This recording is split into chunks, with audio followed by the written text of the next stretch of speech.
From Television City in Hollywood, the Jack Benny program with his special guests George Raft and Dennis Day, presented by Lucky Strike.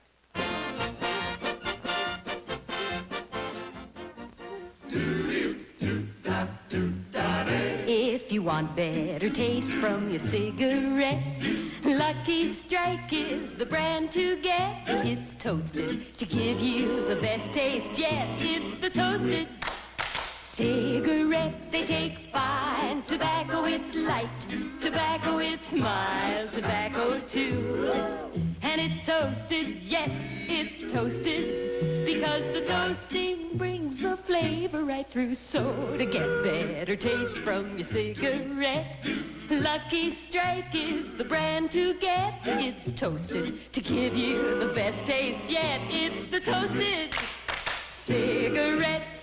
Friends, no wonder Lucky's taste better. They're made of fine tobacco and the famous Lucky Strike process. It's toasted. Tones up Lucky's fine tobacco to make it taste even better. Cleaner, fresher, smoother. So, be happy. Go Lucky.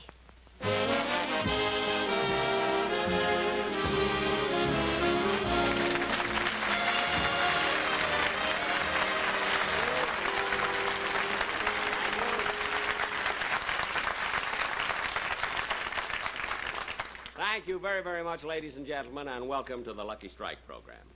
Now, before we get on with the show, I would like to pay tribute to this month of February, because even though it is the shortest month of the year, it certainly is an important one, because during the month of February, we celebrate the birthdays of Abraham Lincoln, George Washington, and Frank Remley. Now, Mr. Remley happens to be our imbibing left-handed guitar player who is sitting right over there, and today is his birthday. So, Frank, just stand up and take a bow, will you, please?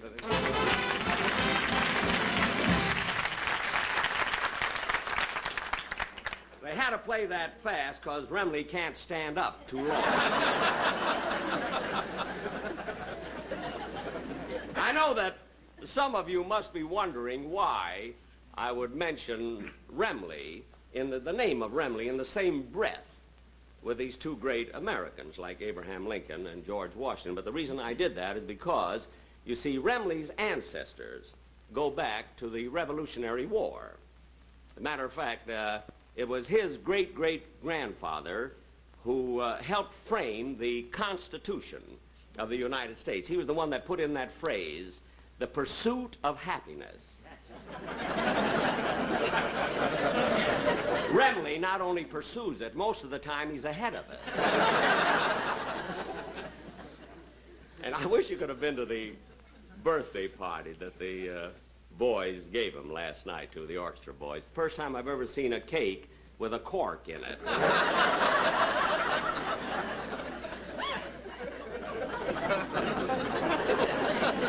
All of the candles were lying down. But anyway, getting back, I'm sorry, Remley, getting back to our show, getting back to the show, I'd like to say that our guest star tonight is Mr. George Raft. And Dennis Day is also with us on this show. Of course, I very, very seldom use Dennis on my show because, I don't know, he drives me nuts. You know, he is just as silly in person as he is on the radio. Well, I'll tell you a thing that he did to me about 10 days ago. You won't believe this. You will not believe what I'm going to tell you. But he came to my house to discuss a song that he was going to do on the show. And after we discussed it, as he left the house, he said to me, "Goodbye, Mr. Benny. Have a nice trip." So I said, "Thank you." And then I went upstairs, and I was halfway through packing my bag before I realized I wasn't going anywhere.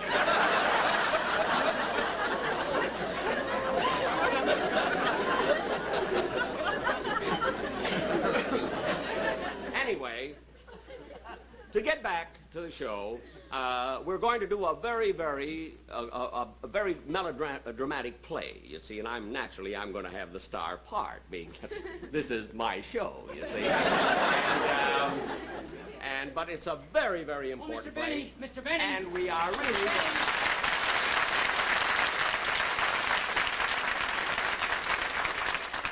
Dennis, you're not supposed to make your entrance later. What are you doing out here now? Well, I just wanted to tell you I don't want to be on your TV show tonight.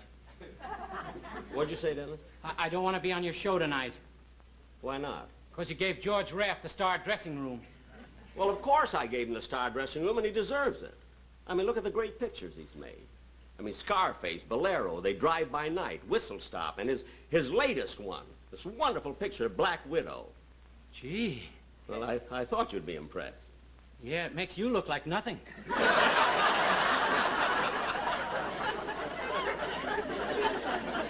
Dennis, I'm only trying to show you what a big star he is. After this last picture he made, every studio in town wants George Raft. I mean, 20th Century Fox offered him $100,000 a picture. Paramount offered him $125,000. Warner Brothers, $175,000. Oh, stop aggravating yourself. I'm not aggravated. Now, look, Dennis. We've got a play to do. Now, go back to your dressing room and get ready. Get dressed for the play, and I want to finish my monologue. Not me, brother. My mother came to the studio with me, and she told me to hold out for the star dressing room. Your mother. Thinks she's smart because she helped build the freeway. Your mother. She was voted Miss Bulldozer of 1955. Look, Dennis. She won it in 1954, too. Dennis. If she wins it once more, she gets to keep the bulldozer. Dennis, I don't care what she was voted. You understand? Yeah. I don't care at all. George Raft gets the star dressing room, and that settles it. What happened out there? Well, Dennis, you can have the star dressing room.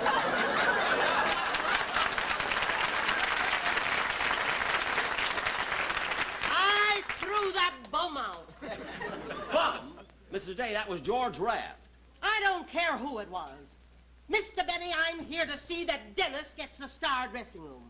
Now, wait a minute, Mrs. Day. What are you talking about? I'll tell you what I'm talking about. You've taken advantage of my boy ever since he came to work for you. You promised him the moon, the sun, the stars. What did you ever do about it? He took me to the planetarium. Look, Mrs. Day, if you have any... We have a play to do, so if you have any complaints to make it after the show. Well, all right. But my son Dennis is going to sing a song now. Now, just 1 minute. This is still my show. I'm the star. Everything goes on schedule. Oh, yes? Yeah. Well, what's next on your schedule? Dennis sings his song. I thought so.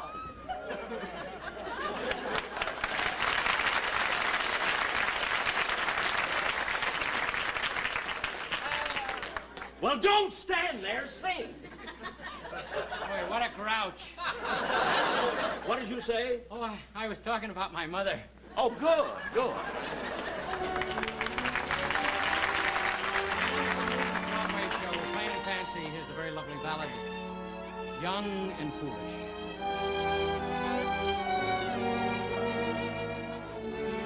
Young and foolish, why is it wrong to be young and foolish?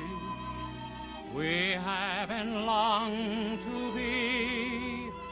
Soon enough, the carefree days, the sunlit days go by. Soon enough, the bluebird has to fly. We were foolish. One day we fell in love. Now we wonder what we were dreaming of, smiling in the sunlight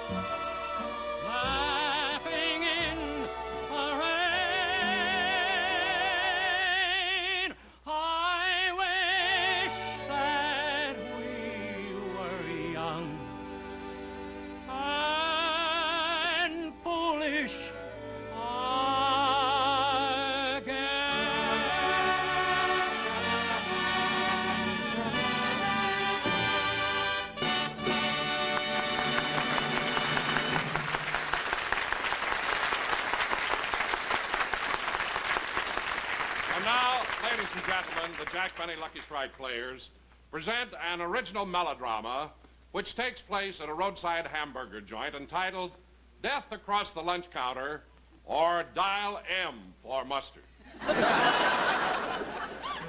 As the scene opens on our little lunchroom, it is close to midnight and there are several stragglers seated at the counter.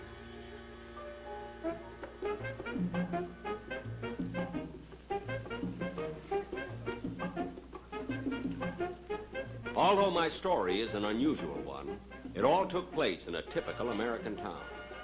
I am a typical American man in a typical American business, which is identified with my typical American name, Charleston T. Gundelfinger.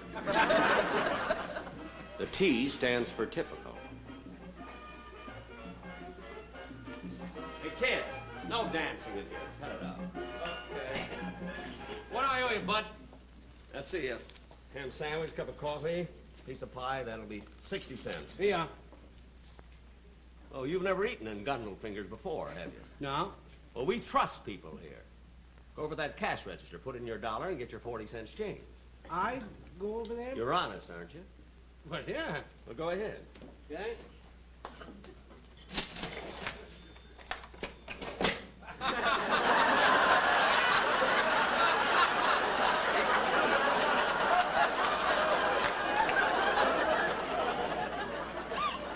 I should have told you. You not only have to be honest, you got to be fast. Last week when I went to the bank, I deposited $97 and 8 fingers. Better luck next time, bud. Good night, kids. Well, good night, Charlie. Good night. Good night, Sam.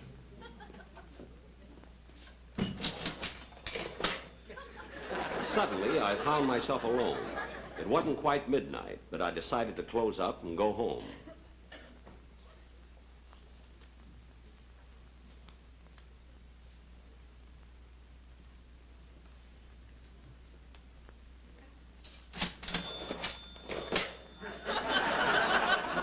It's only me.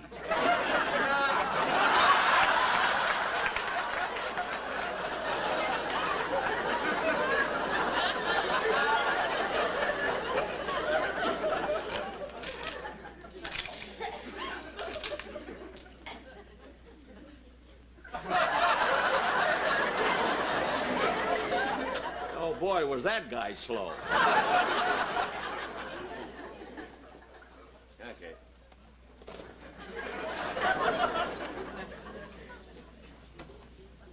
Cup of coffee, Charlie. Well, we're closing up, but all right. Well, hello, Charlie. Hi, chubby. We're closing up, you know. All I want's a cup of coffee. Okay. It was exactly the same kind of a night 2 weeks ago when the warehouse was robbed and the watchman was shot. The murderers were still at large. But now I had a feeling of security. For here in my lunchroom was the chief of police, Chubby Wilson.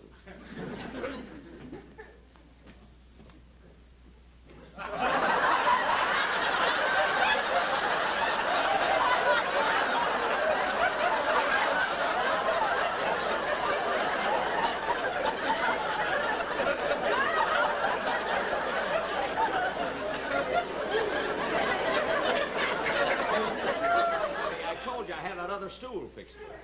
Oh, yes, I forgot.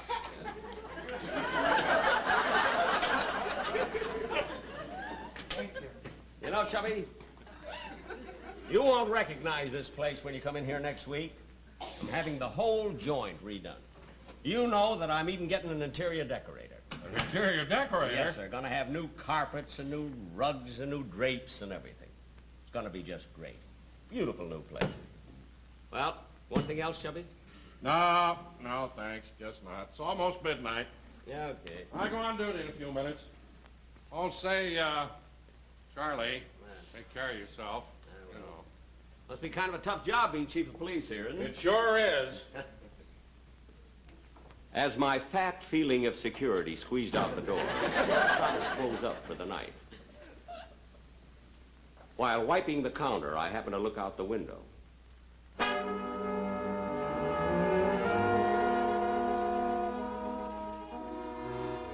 I noticed three tough-looking characters across the street. I had never seen them before. They stepped off the curb and were coming this way.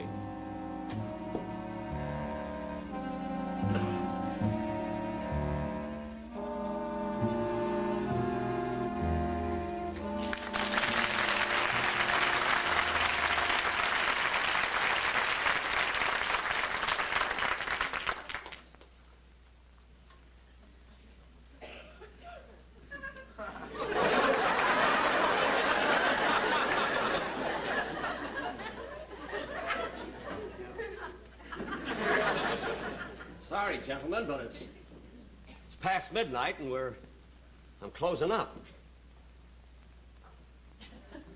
Gentlemen, I said it's past midnight and I'm closing up. What did you giggle for, Blue Eyes? Nobody said anything funny. Look, fellas, it's getting kind of late. If you want to order something, want to eat, go ahead.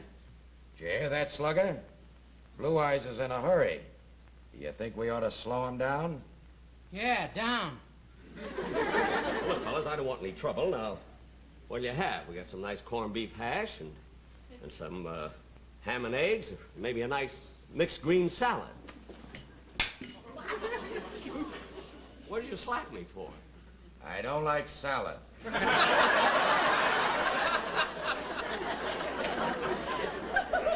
Well, all right, mister. Look, like I said before, I don't want any trouble, you know. You can have anything you want. That's better. Slugger, sit down. Yeah, down. Now, what'll you have, gentlemen? What are you so nervous about? He thought he would antagonize me by blowing smoke in my face, but I liked it. He was smoking a Lucky Strike. You know, mister, if you want better taste from your cigarette, Lucky Strike is the brand to get. It's toasted to give you the best taste yet. It's the toasted cigarette. Look, fellas, I don't mean any harm. Now, come on, will you please? Look, I'm a nice guy. What did you slap me for? I just remembered, I don't like salad either. Well, all right, just order something, will you? All right. I'll have a sardine sandwich. Yes, sir.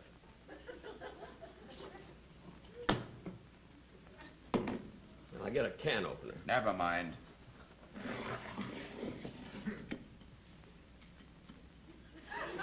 You're not going to eat it that way, are you? Huh? Oh. I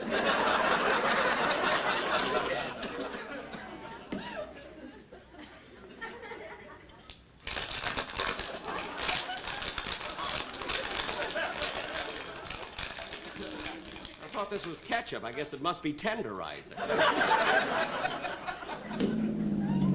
Somebody's coming. Just carry on as if nothing ever happened, or I'll let you have it. Yes, sir. Hey, Charlie. Charlie. Oh, boy, it's sure good to see you, Chief.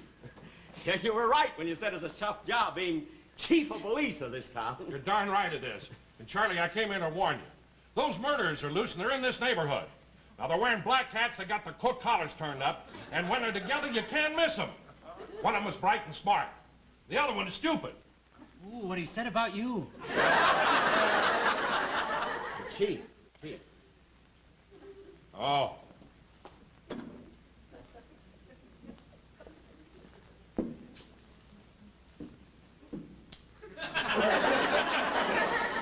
See any suspicious-looking characters around, let me know. Oh, I will.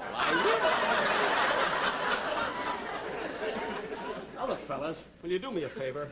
I don't want any trouble here. Why don't you just order something and get out? I mean, eat and get out, will you, fellas? What's your hurry? You're not going anyplace, Blue Eyes. Relax, take it easy. Let me look around the joint. Hey, Slugger, Yeah? come here. What? Look what they got in the jukebox here. Oh, yeah.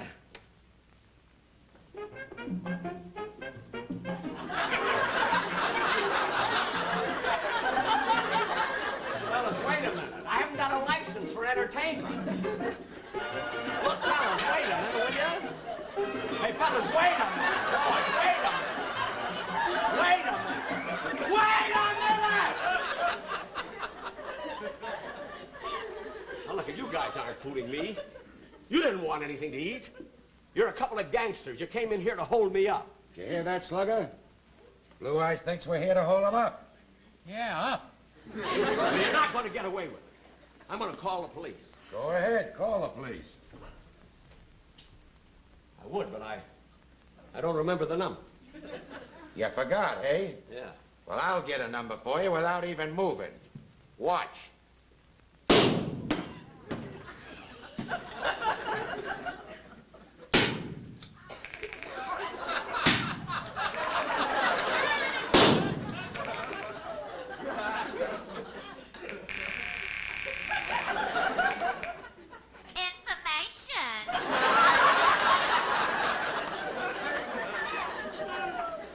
Start talking, Blue Eyes. And talk fast, I'm bleeding.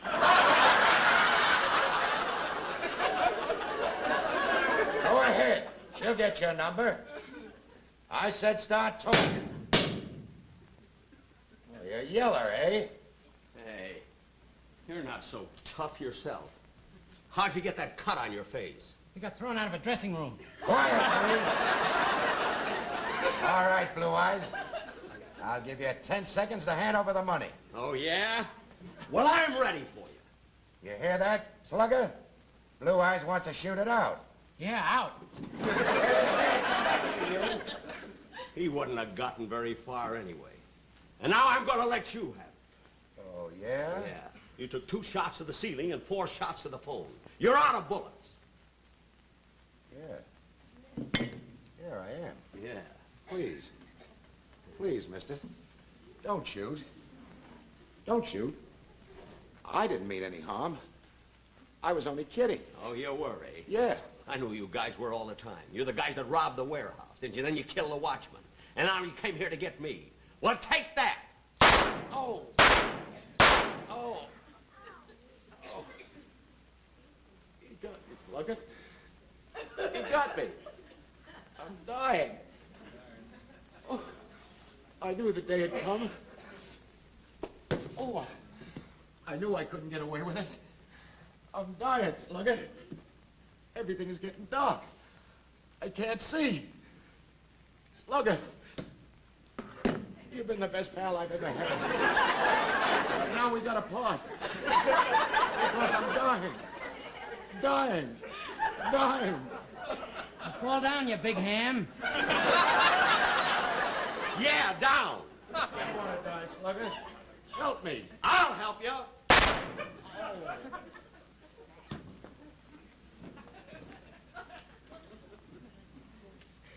And now I'm going to get you. And I don't need this gun. I'm going to do it with my bare hand. Oh, yeah? You take one step closer and I'll let you have it right between the eyes. Oh, you will, eh? Yeah.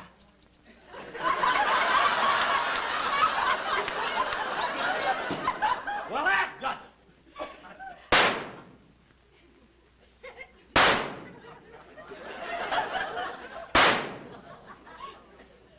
He must be wearing a Jim Clinton suit.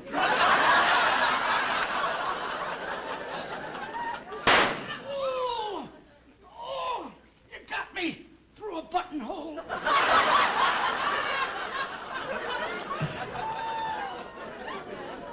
Now I'm going to get you like I got those other 2 guys. Me? Yes, you. No, I got news for you. I'm not with them. I'm your interior decorator. Oh, yes, I hired you last week, didn't I? Yes, certainly. Oh, that's Now, we'll put the balance right over here. That's right. And then we'll put the drapes over Yes, there. yes. And then we'll redo the carpets, and we'll tie the whole thing in to match the blood on the floor. Oh, that'll be wonderful.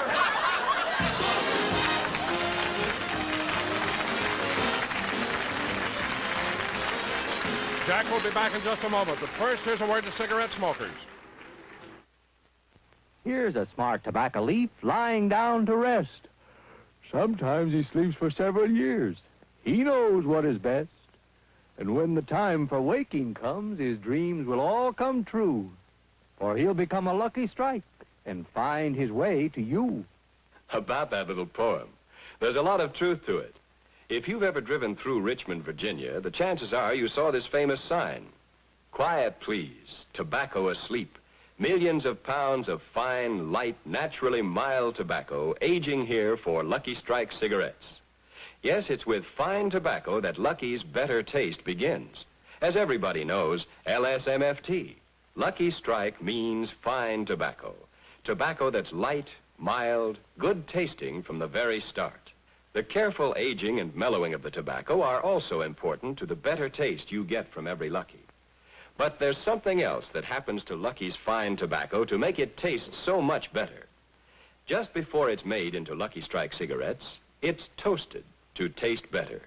The famous Lucky Strike process, it's toasted, brings Lucky's fine tobacco to its peak of flavor, tones up this mild, naturally good-tasting tobacco to make it taste even better. Yes, a Lucky tastes better because it's the cigarette of fine tobacco, and it's toasted to taste better. Cleaner, fresher, smoother. So be happy. Go Lucky.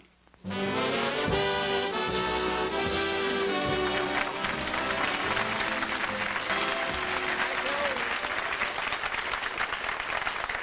you very, very much, ladies and gentlemen. You were such a nice audience, and I do hope you enjoyed the show. And I'll be back in 2 weeks when I will do my first television show in color. You can see my blue eyes. And to those of you who haven't got your color sets yet, I'm opening a store in Burbank. But now I would like to bring out my guest stars once more and have you with George Raft and Dennis Day. Come on, come on.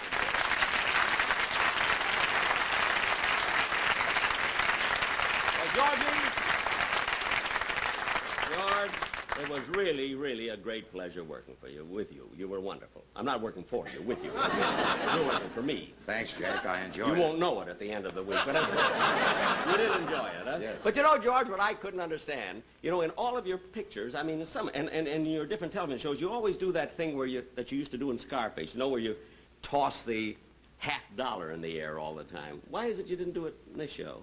Well, Jack, I tried it 3 times at rehearsals, but you always grabbed it. Oh, yes. Yeah, I forgot. That's $1.50 I will owe you. Yes, that's very, very good. And Dennis, I want to tell you, I can't get over you at all. You were the greatest gangster that I have ever seen. Geez, thanks, Jack. And you know, you don't have to pay me. I don't? No. Getting to slap you was a pleasure. All right, thanks, both. Now go.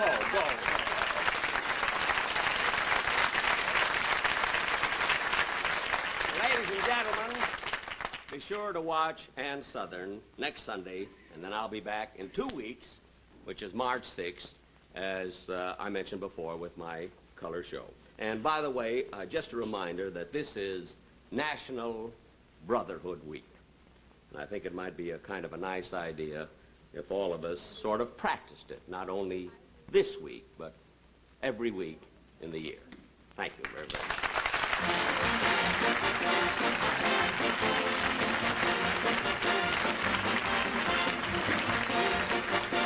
Appearing on tonight's program are Verna Felton, Frank Nelson, Benny Rubin, and Bea Benaderet. Remember, 1 week from tonight on this same station, be sure to watch Ann Southern in Private Secretary. Jack Benny's next television show will be in 2 weeks. In the